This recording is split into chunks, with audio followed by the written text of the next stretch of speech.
And welcome back. John, watching Free Speech TV in Santa Cruz, California. Hey, John, thanks for calling. What's on your mind today? Nice to talk to you, Thom. It's been a while. So, I did not watch the Lauer thing because I've really cut down my TV viewing over the last while. Probably a healthy thing. I mean, the quality is poor. So yeah. If there was, high-quality educational television, on several channels, I would watch more TV.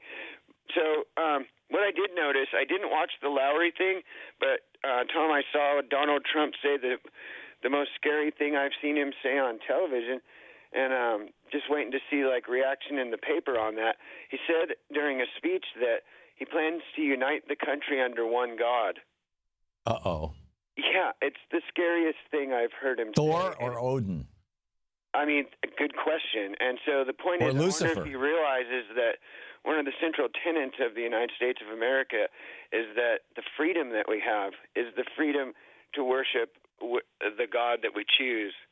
Yeah. Or actually, I think one of the most important freedoms that we have, John, and I believe that this speaks to the actual intent of the First Amendment, as well as the clause in the Constitution that says that there should be no religious test, is that you can be free from religion, not necessarily just free to practice a religion, but free from having a religion imposed on you. I mean, keep in mind, when Massachusetts became a state, Massachusetts almost, there was a big argument in the constitutional ratifying conventions about whether or not they should allow Massachusetts in, because Massachusetts was being run as a theocracy in 1787. And Massachusetts actually had to change their form of government in order to comply with the other states, because Massachusetts is where the Salem, it's where the Pilgrims came, it's where the Puritans came.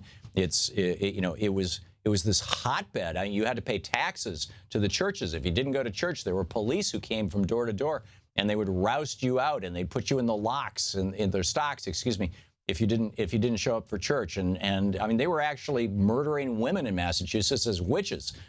So when the framers were putting together the Constitution, Massachusetts was high on their minds. Ben Franklin was born in Massachusetts. When he was 16, he left the state and went to Philadelphia because he was so tired of the religious oppression. He writes about it in his autobiography.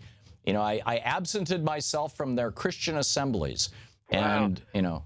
So one more quick point, real quick.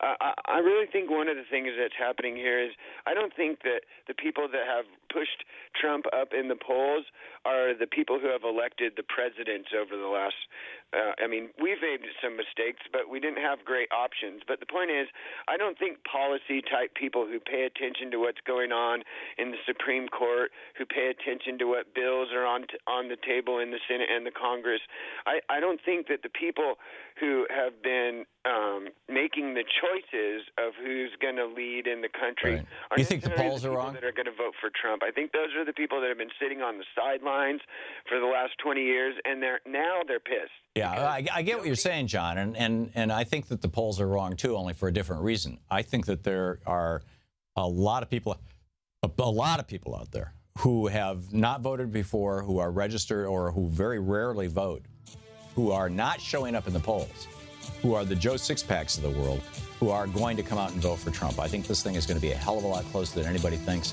Michael Moore might even be right, which just scares the bejesus out of me.